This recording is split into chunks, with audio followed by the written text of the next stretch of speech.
pleasure of introducing Professor Tom Buchanan. So absolutely delighted. Thank you very much for coming.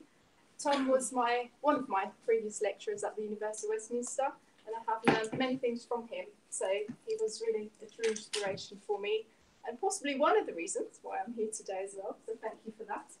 And without further ado, I'll pass it over. Thank you very much. Okay, thank you very much. I asked her not to say the thing about the inspiration. Oh, but you were. As for being here today, I think you've only got yourself to blame.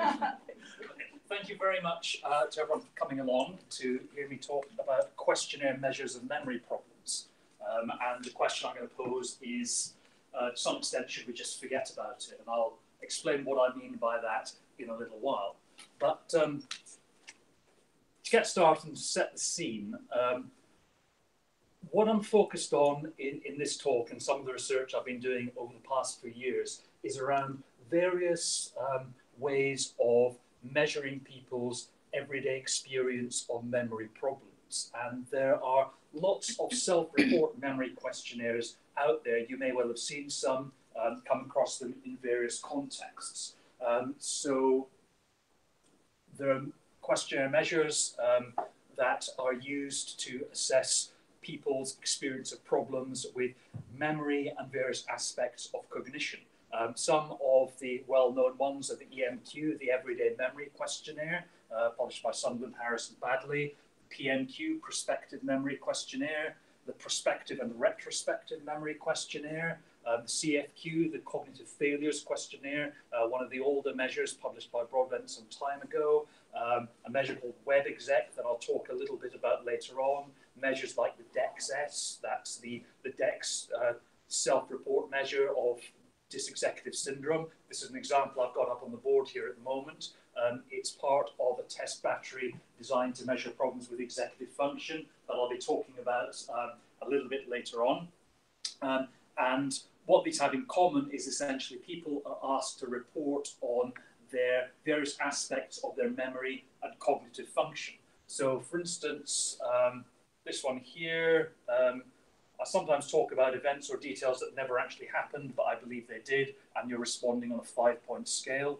I have difficulty thinking ahead or planning for the future. Again, you're responding on a 5-point scale. So this is not so much objective measurement of memory problems. This is around people's self-reports of their experience of memory problems. Those are self-report measures. Peer report measures are also very widely used in a number of contexts. And that is the situation where you're not asking people about their memory, you're asking people who know them about individuals' memory. So as well as this self-rating version of the DEX, for example, there is an informant version where someone is asked to report on whether a person they know is exhibiting these behaviors or showing signs of these memory problems. So this would commonly be used in clinical assessments following suspected brain damage, for instance. So these peer reports are also very widely used. Why are they used? There are some strong arguments that they give an insight into people's everyday lived experience of memory issues. And there have been arguments for some time that they can pick up aspects of problems that people are having that you don't typically detect with everyday tests. One kind of quote from Pat Rabbit back in the 90s suggested that these memory questionnaires are indispensable instruments for the study of everyday cognition. But that is an assertion that has been quite heavily challenged and criticised, as I'll allude to in a moment. So that's kind of setting the context for what this is about. Everything that I'm going to be talking about is around people's reports of either their own memory problems or other people's memory problems. And I want to be looking at some of the factors that influence that. So in terms of an outline or a plan for what I'm going to be talking about over the next 40 minutes or so, or however long we take, there are two main areas. First of all, I want to talk about some studies I did looking at self-report measures of memory and other cognitive functions. And executive function is the aspect of cognitive ability that I'm going to be focusing on particularly. Then I'm going to move on to some more recent work that's still in progress, in fact, around peer report measures of memory, that is, rating other people's memory problems and performance.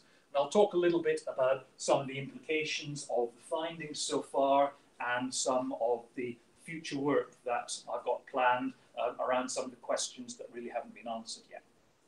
So that's a basic outline for what I hope to cover.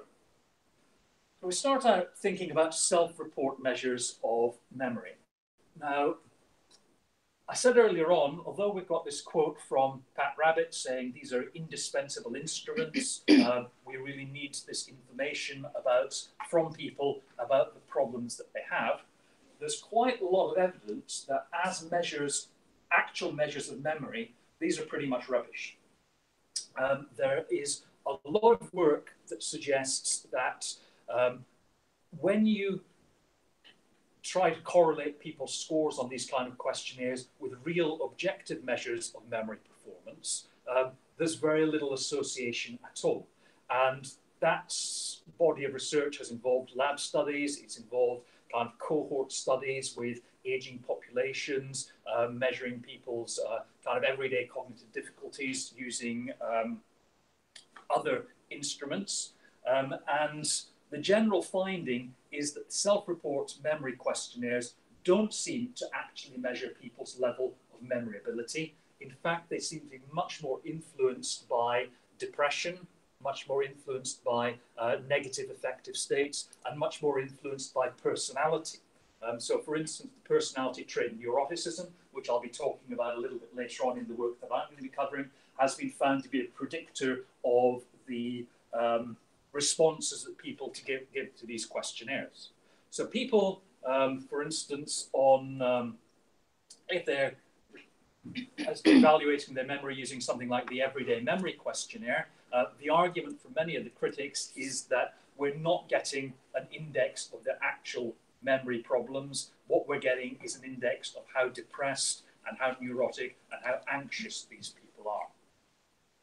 Now, the counter-argument to that is obviously that these measures tap the lived experience of individuals, and the reason that people's scores on these questionnaires don't correlate with the lab tests is that the lab tests aren't sensitive to people's actual everyday experiences. So there's an argument that the lab tests, the objective measures, aren't doing a good enough job. I think that's probably a little bit misleading as an argument because there are other objective measures that you can look at. For instance, development of symptoms of mild cognitive impairment or Alzheimer's disease, for example, that also don't correlate with scores on these measures. So the counter-argument, I think, is a little bit weak. And it may be that people's everyday lived experience of their memory problems is being driven by factors other than actual cognitive impairment or memory ability. That's a question you might want to explore a little bit later on, towards the end. So, given that there's quite a lot of evidence that memory questionnaires don't really work the way that we think they might, the first question that I wanted to address is whether this is the same for other aspects of cognitive ability. So as well as straight retrospective memory, recall of facts, information, biographical details, does this apply to other aspects of cognitive function? And the one that I want to focus on is executive function or executive functions. Now, executive function is the name that's collectively given to a collection of processes that play important roles in information processing. And apologies if I'm kind of going over ground that people are very familiar with, but essentially the kind of processes that would be described as executive function involve the updating of information within the memory, shifting between different tasks, ability to change your focus, and inhibiting kind of automatic responses. Essentially, the ability to control your information processing, the ability to control various aspects of what you're doing. So while there are different definitions and different views of the processes that should be included in the definition of executive function, the consensus is around a collection of processes that are very much like this grouping here. Now, executive function failures, problems with executive control, are commonly seen in various clinical groups, so following brain damage, for instance, and for people who have various developmental disorders of various sorts, we might see deficits in executive function. But also, there is a somewhat normal spectrum of executive function ability within the normal population. All of us are absent-minded, all of us have failures of these kind of processes to some extent at some time. So some people may be more prone to these executive failures than others. And that's the rationale for developing these kind of questionnaires designed to measure executive function, like, for example, the DEX self-rating questionnaire that I talked about earlier on. So executive function failures affect clinical groups and also everyone in everyday life. We all make these kind of slips to some extent or another. Now, there are a wide variety of objective measures of executive function out there. Some of the gold standards are cognitive ways of measuring executive function are cognitive test batteries, both paper and pencil, and computer-mediated tests. I'm only going to give you some examples that I'm going to be referring to later on in the research. This is just a small selection of the tasks that can be used to measure executive function. But things like the famous trail-making test, where you've got to follow a path between different letters and numbers, trace it out on the diagram. Phonemic fluency, that's where you've got to come up with as many words beginning with the letter F or A or S within 1 minute as you can. Semantic fluency, you're given a minute to generate the names of various objects within a category. So how many animals can you name in the next minute, for instance? Then the digit span tasks, which you find in the WACE, where you're required to repeat back strings of numbers, either forward or in reverse order, or where you're given a string of numbers and you've got to arrange them in the correct sequence. That's the digit sequencing task there. All of these tap various aspects of executive function, whether that's task switching or whether it's working memory aspects of executive function. So there are a variety of different objective measures that we can use. And there are also a variety of self-report measures of executive function out there. The dysexecutive questionnaire, the DEX that I've talked about, that's quite widely used. That's part of a test battery called the behavioral assessment of dysexecutive symptoms. A system called the Frisbee, the Frontal Assistance Behavior Scale. And a measure that I've been involved in using, which we call WebExec, which is a very short measure of executive function.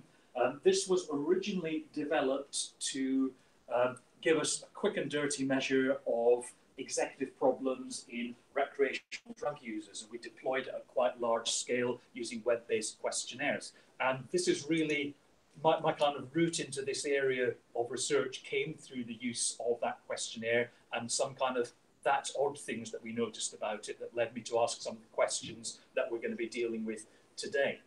But because I'm going to be talking a bit more about this measure, or it was used in some of the studies I'm going to be talking about, it's worth saying that it's just a very short measure, 6 items, self-report scale, where people are asked to rate the problems that they have with various aspects of executive control, the same kind of things that are assessed by the DEX, assessed by the Frisbee and other measures. So, the first study that I want to talk about was essentially looking at this test, the WebExec, to see whether it was associated with personality scores in the same way as I just mentioned the traditional memory scales are. So the whole point of this was to essentially look for correlations between personality variables and scores on this measure. The work was done as a web-based questionnaire. I run a personality testing website and recruited people through that. So we've got a relatively large sample here of young and well-educated people. They filled in a 5-factor personality inventory, measuring the big 5: extroversion, agreeableness, conscientiousness, neuroticism, and openness to experience. Do I need to go into what these mean? Everyone's entirely familiar with them. Good. So 5 main dimensions of personality, this self-report measure of executive problems. And the question is whether these were correlated at all. Were people's self-reports of executive problems influenced by personality? And the answer is that yes, they were, and there were some quite large associations. Now, with a sample of 49,000, if something twitches, it's statistically significant. So don't pay much attention to the number of asterisks in the table there. So everything is statistically different from 0. What is more instructive is to look at the effect sizes. So openness to experience, that has effectively 0 correlation at all with the web exec scores.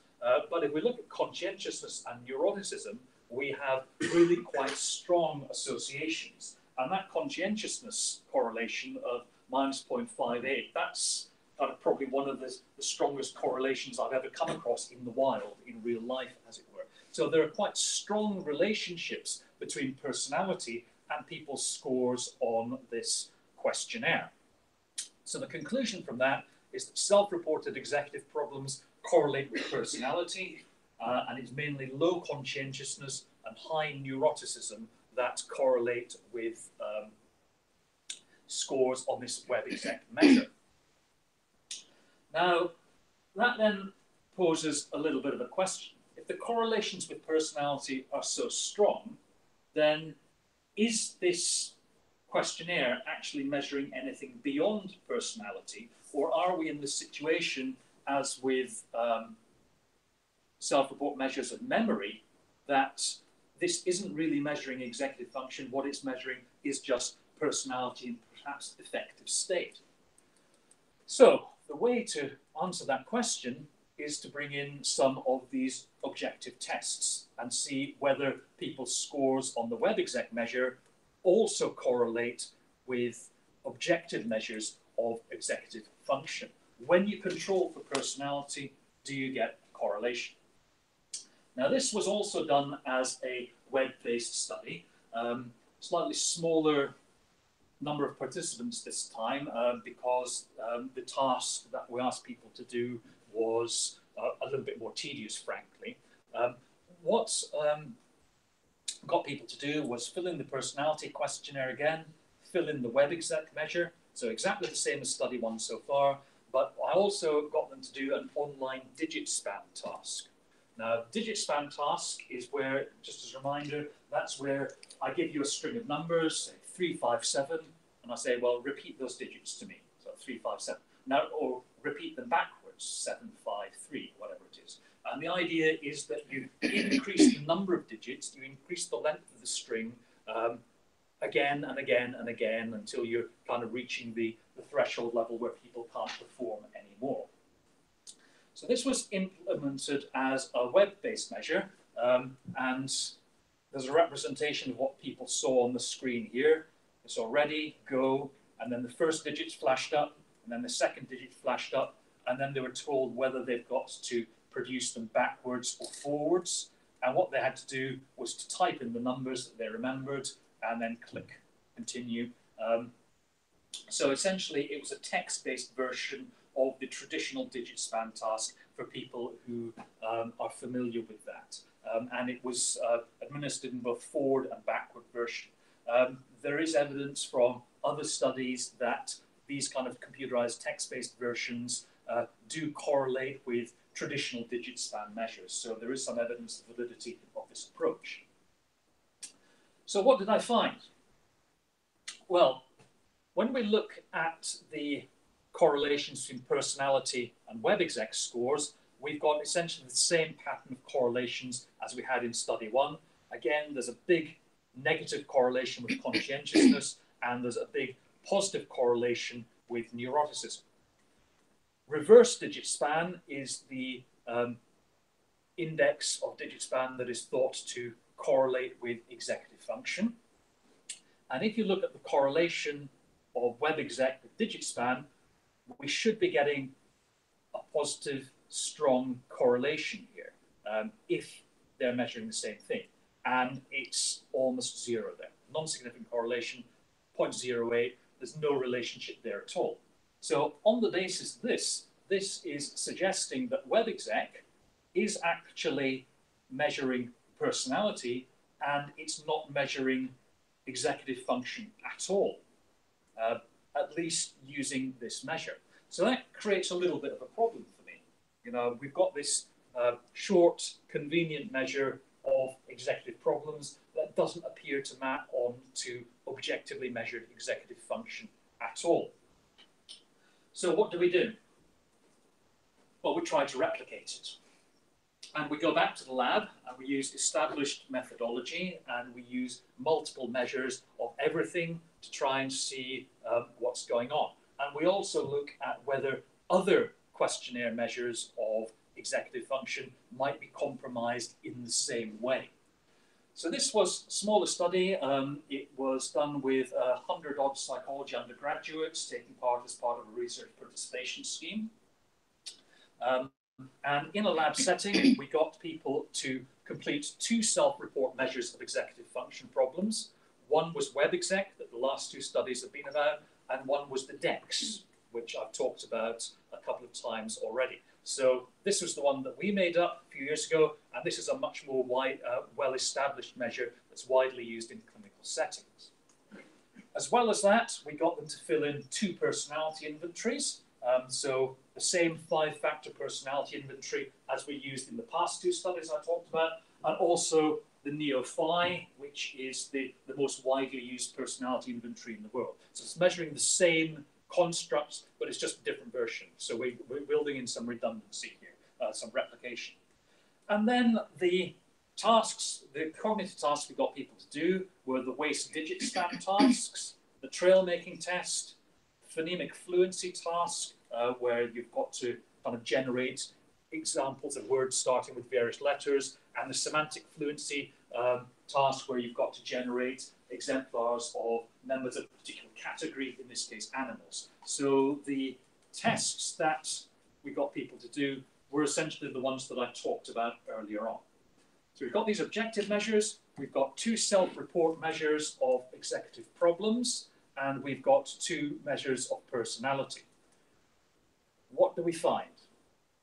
When you look at the relationship between the self-report measures of executive problems, so these are the problems people say they're having, and look at whether they correlate with these objective tests, the simple answer is that they don't. There were no significant associations between any of the objective tests and either of the self-reported executive problem measures. So this is pointing us towards the conclusion that these things just don't measure executive function at all. And we've got multiple aspects of executive function being addressed here. So that gets us around one of the problems with the second study I talked about, where we just had the 1 test. What do they correlate with? They correlate with personality. Unsurprisingly, we have the same pattern of results as well. We've got similar pattern for both the WebExec and the DEX.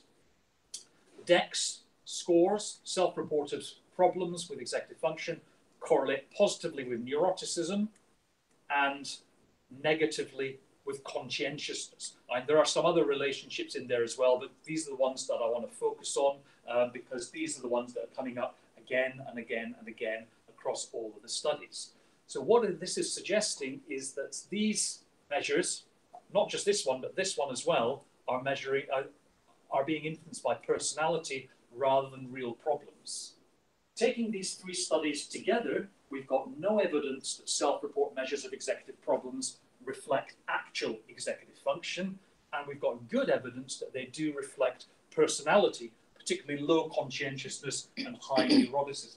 So that is consistent with the past work on retrospective memory and the various studies that I alluded to earlier on, but it kind of extends that a little bit to indicate that there's a more general issue with self-report measures of cognitive function. So they're being influenced by these other personality and affective variables potentially, rather than tapping into any real aspects of ability.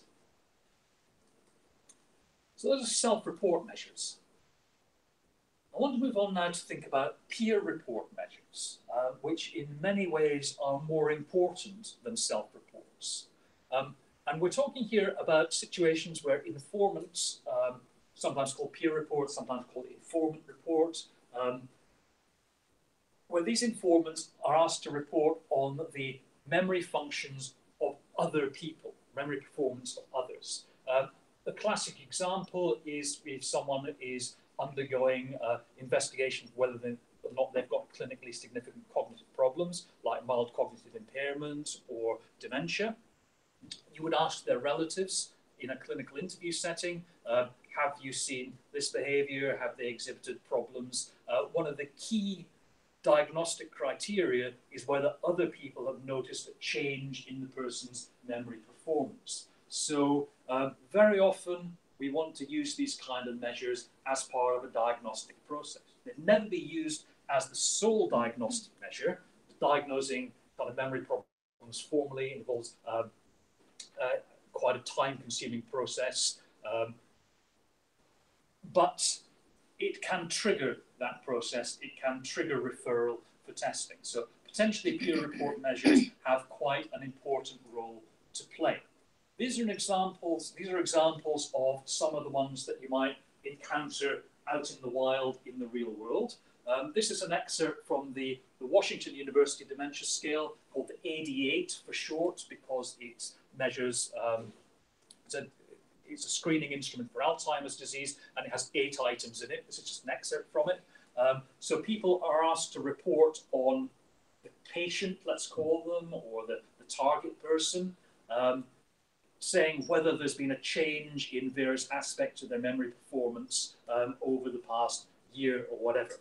This is very widely used in the United States. It forms part of a general package that's available for healthcare screening in primary care settings. The clinical dementia rating is a clinical interview measure that is widely used in the UK and other places. This is widely treated as the gold standard for initial diagnosis of dementia. Now, this is only part of it. The full clinical interview involves various aspects of performance measurement as well. But again, a significant element of this is a peer report measure. Does the person have a problem with his or her memory or thinking? Can they remember a short list of items? Usually, sometimes, rarely. So it's administered as a verbal interview, but again, it's a peer report measure, at least in part. This is the GP COG, the General Practitioner Assessment of Cognition. And again, there's an informant interview as part of that assessment. Does the patient have more trouble remembering things that have happened than they used to? Yes or no? This is a measure called the Alzheimer's questionnaire. It's going to come up again later. Does your loved one have memory loss? Yes or no? Is their memory worse than a few years ago? Yes or no? So 20 items. Do they have trouble recognizing familiar people? Yes or no? And this last one is, I think, particularly interesting because the screenshot comes from the Daily Mail. So this was kind of widely published across the UK with the 21 questions that can reveal if you're at risk or your loved ones are at risk from dementia. So these kind of peer report measures are out there in the wild, and people are likely to come across them and use them and may act on the information from them, whether it's for self-referral or referral of others. This measure, the AD8, for instance, you can easily find that online. You can download it as an app for your smartphone and test yourself, test your families, and so on. So people encounter these things. So it's important that we should be confident that they're working properly, they're doing the right job. If these are compromised in the same way as self-report measures are, if they're influenced by personality in the same way, then potentially we've got a bit of a problem. So that's what the work I'm going to talk about now went on to look at. And this is stuff that's kind of still underway to some extent. So this is kind of really what I'm doing kind of almost right now as we speak. The first study I want to talk about, study 4, Similar methodology is what I've talked about before. We recruited people through the personality testing website. They filled in this 5-factor inventory, measuring the 5 main dimensions of personality again. And as a reminder, when we did this for the self-reports, it was conscientiousness and neuroticism that were really important variables. So as well as filling in the questionnaire, personality questionnaire, they filled in peer report measures. And this was about a hypothetical living older person that you know well. So we asked people to think about someone who you know, it could be an elderly relative, for instance, and answer these questions about them. And some of it was demographic stuff, about the nature of the, some of it was about the nature of the relationship, some of it was about whether the person had a formal diagnosis of memory problems or not.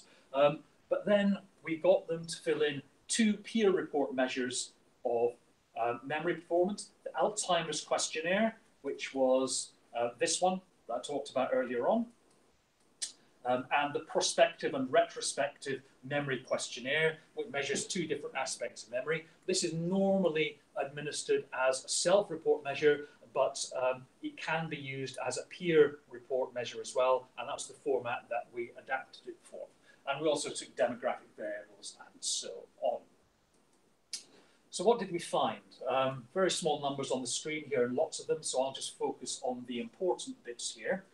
If we look at personality variables, the 2 that we're particularly interested in are conscientiousness and neuroticism again. And here we've got the scores on the PRMQ, so retrospective and prospective memory, the Alzheimer's questionnaire total score, and various subscales. And then there's another way of scoring it as well that we don't really need to spend time talking about. No relationships with conscientiousness. That doesn't seem to make a difference in this case. But we have relationships with neuroticism.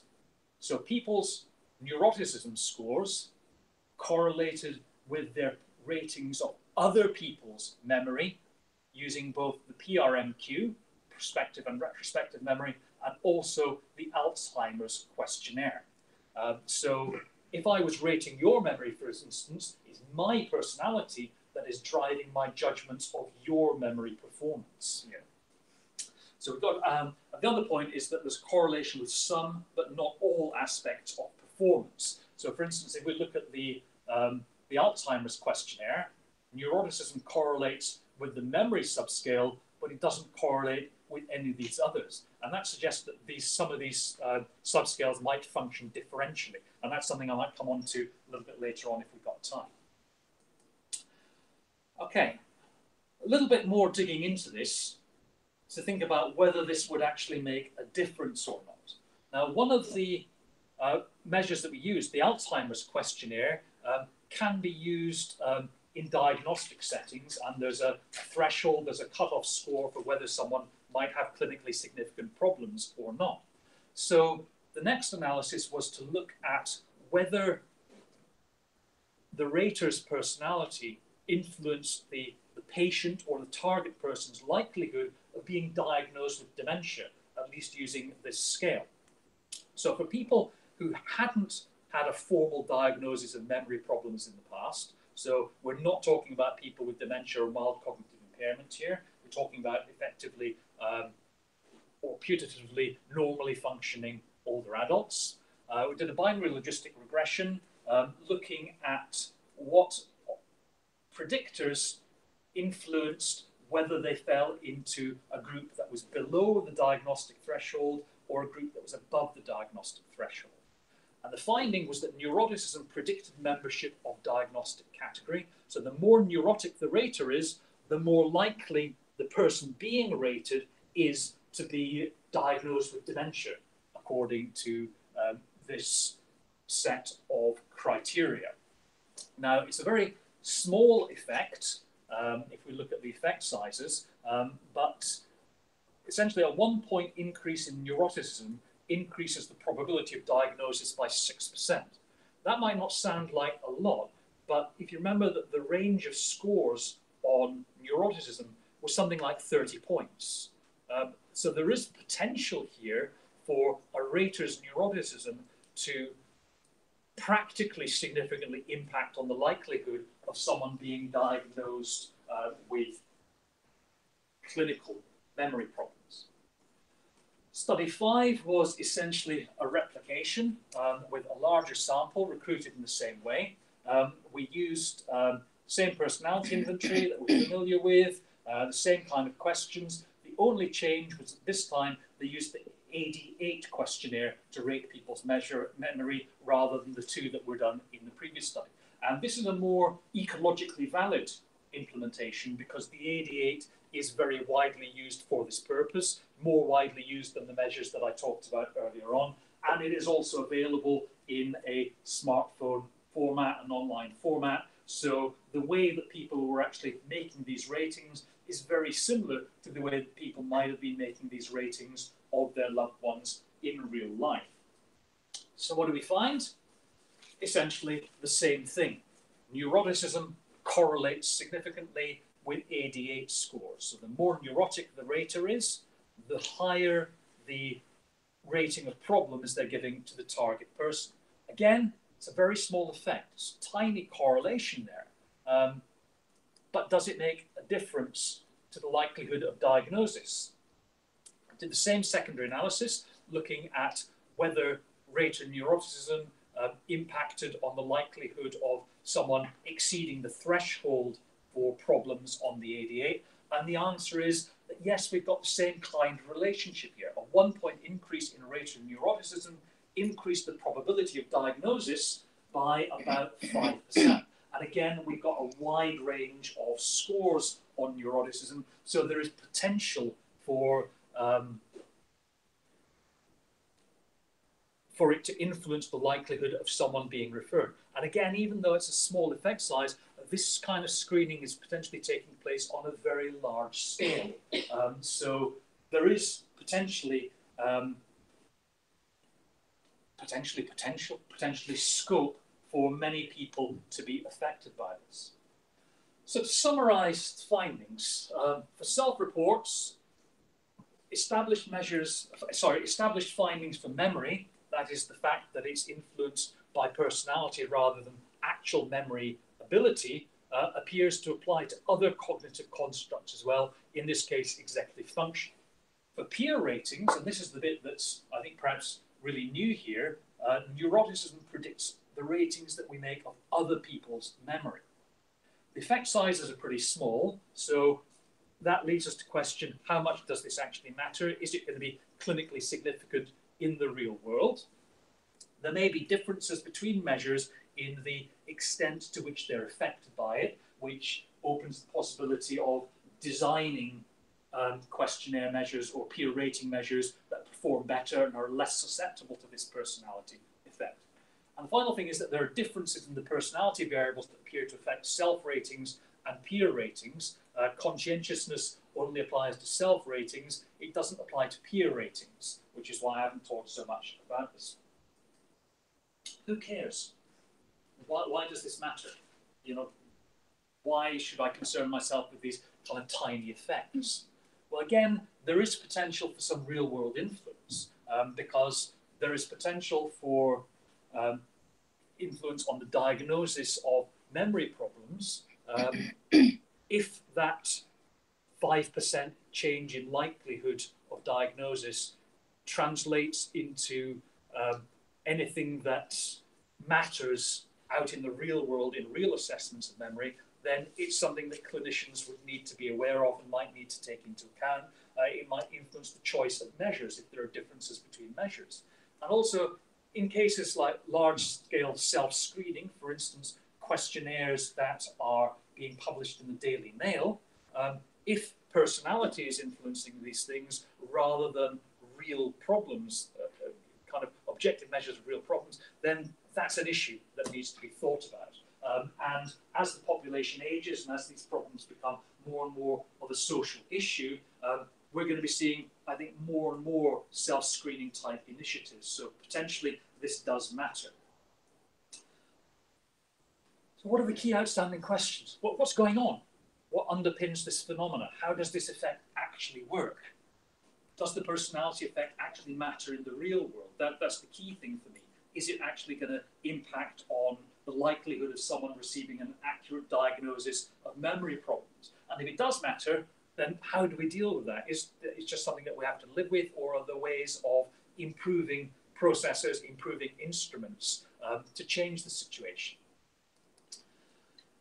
So this brings us right up to date, and this is just to give you a flavour of the work that I'm doing at the moment. This is a study that's kind of half completed right now. About 50 people have responded to it so far, and this is testing the hypothesis that it's neuroticism that's driving peer ratings rather than anything to do with underlying memory ability by holding the level of memory impairment constant. So we're getting lots of people to rate the same person for their level of memory problems. So that's taking away any variance due to actual memory impairment, and it means any variance that remains must be due to personality. So we got students at my university recruited through a research participation scheme. They completed a neuroticism measure, then they all rated the memory of the same person. And that person was me, because I lectured to our first year students in the first 4 weeks of term. So they all had the same exposure to me, assuming they all turned up to all their classes. So they should all have formed the same impression of my level of memory impairment based on me being the same person standing in front of them for those 4 weeks. So I asked them various things like how many lectures did you go to, were you in my seminar group, things that we need to control for. But then I asked them to complete the ratings of my memory. And hopefully in a couple of weeks' time, once the data collection's finished, that'll give me some idea about whether the personality is influencing their ratings of my memory. Because I'm the variable that's being held constant, that should give us some insight into what's going on. The other thing is taking it out into a real-world setting, and rather than getting people to provide ratings of hypothetical older adults, people they know well, with us not being able to control or know very much about who those people are or what their actual level of memory impairment is. What we're hoping to do is to go out into the real world, test memory of older adults using cognitive measures, and get their family members or informants of various sorts to fill in peer memory rating scales, the kind that I talked about earlier on that are used in clinical practice, and also fill in personality questionnaires, and let's look at what is actually driving the likelihood of dementia then. And various other studies are going to involve looking at different types of rating scale, different types of question format, to see if some of them work better than others. And that's it. That's where we are.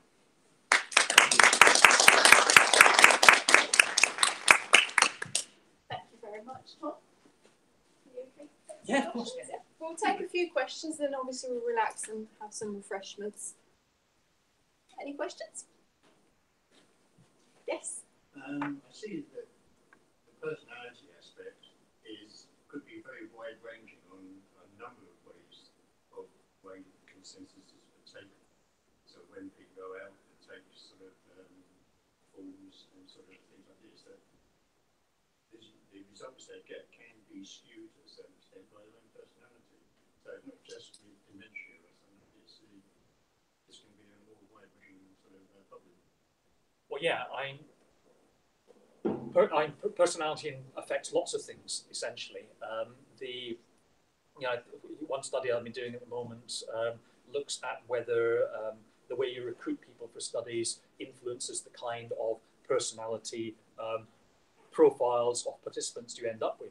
And that's been done in the domain of political psychology, because there's a lot of evidence that personality characteristics, particularly openness to experience, influence your political preference. The higher you are in openness to experience, the more likely you are to vote Liberal or for a left-wing party as opposed to a Conservative party.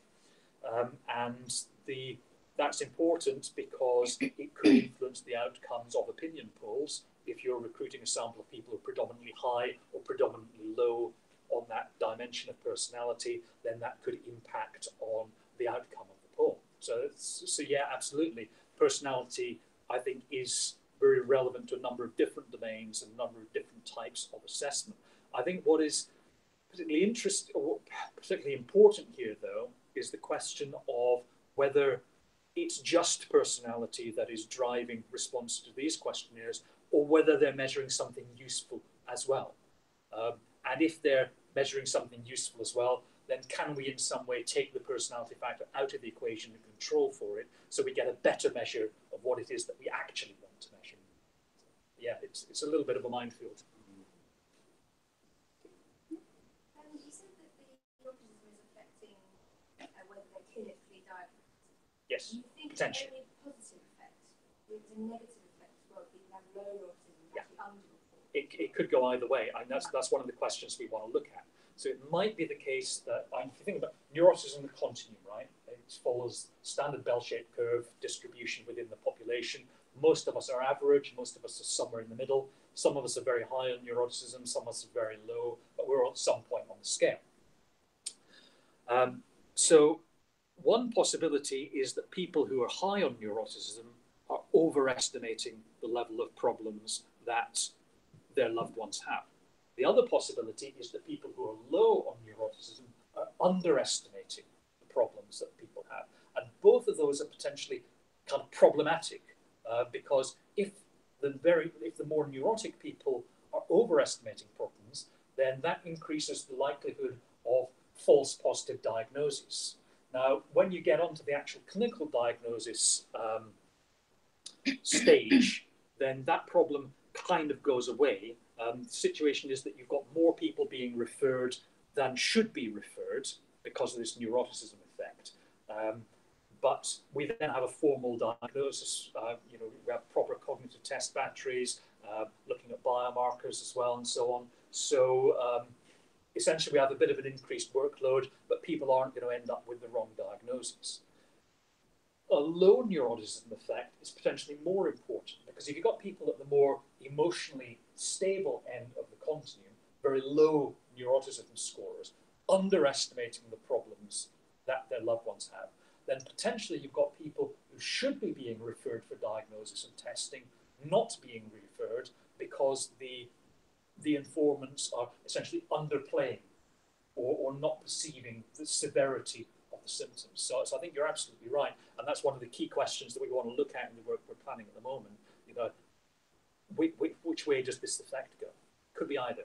Do you think it's possible to wait to actually measure everyone who takes the 10 months and they basically weight their score?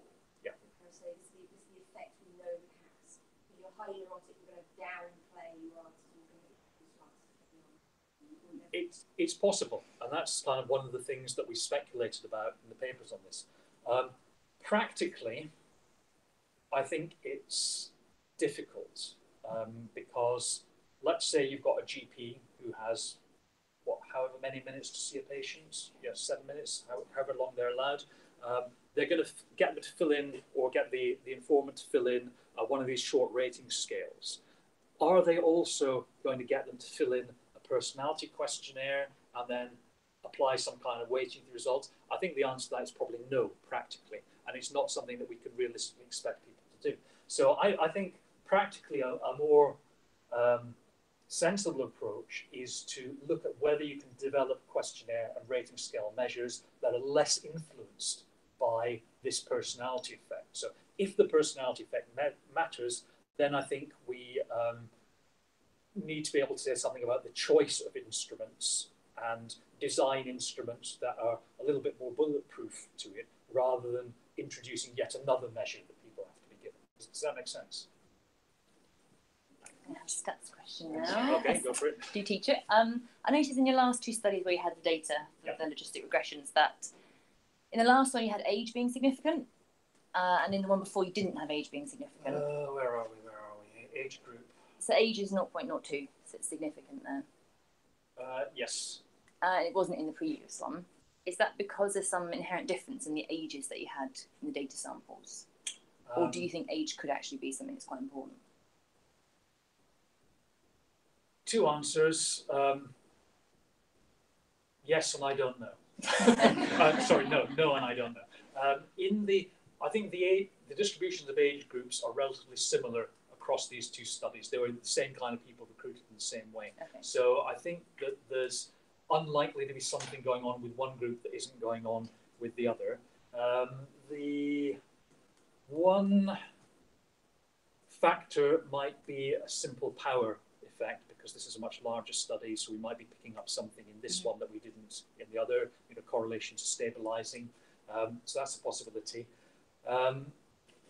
When you, what was the other bit? The other thing is that I was going to say is that a number of these variables are known to be correlated with age. So, for instance, people become more conscientious as they grow older, but it's still coming out as a significant individual predictor in this relationship, even when you control for all of those other variables. So I think the simple answer is, I don't know. It's possible that something is going on with age. That kind of thing is the sort of thing that would be taken into account informally in clinical settings anyway. But beyond that, I don't think I have an answer. What would you think? Ooh. Without knowing the sample that you Yeah. tested, and it depends how, because on here you haven't actually got an regression, because it's obviously harder to make and measure this, is how well they know the person that Yes. they're informing on. Exactly. If it's their grandparent versus their parent, they've known them for less time, they themselves may be affected by their age. So Yeah, exactly. without knowing who, because this is the hypothetical person, isn't it? Yes, exactly. You don't know how seriously some people are taking this, and if they actually have an elderly person, because not everyone has an elderly person that they're that close with, that they actually know that they may have had this issue with. So without knowing who you've tested and the ages, I just wondered if maybe in the first version, your sample size, the age range hadn't been that great, because if it's not that great, you haven't got the variability there to then find an effect, because they're all so bunched together. There's quite a spread. From memory, 16 to 75 in both studies. These are both online, they weren't the ones with the psychology undergraduates. Exactly, yeah. Yeah. There's spread.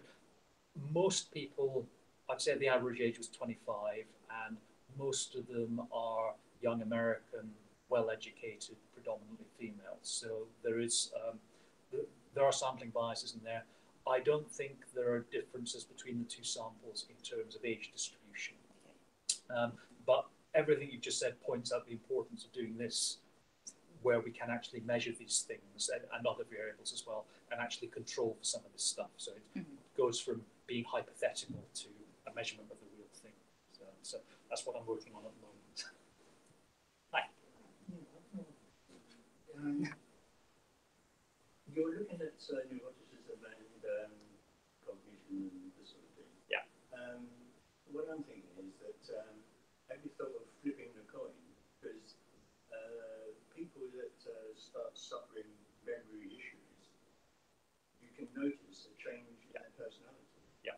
And you quite often sort of hear in extreme cases where people will talk about something and say they're not the person I knew. Yeah. So you maybe flipping the coin to sort of see the trail for the personalities will then give you the sort of the memory aspect. Yeah. And one of the markers of Alzheimer's disease is changes in personality. And I don't know if any of the items here address it, but certainly you're absolutely right in that development of these problems can lead to fairly profound changes in people's behaviour and personality. This would apply to the self-report stuff that I talked about in the first set of studies.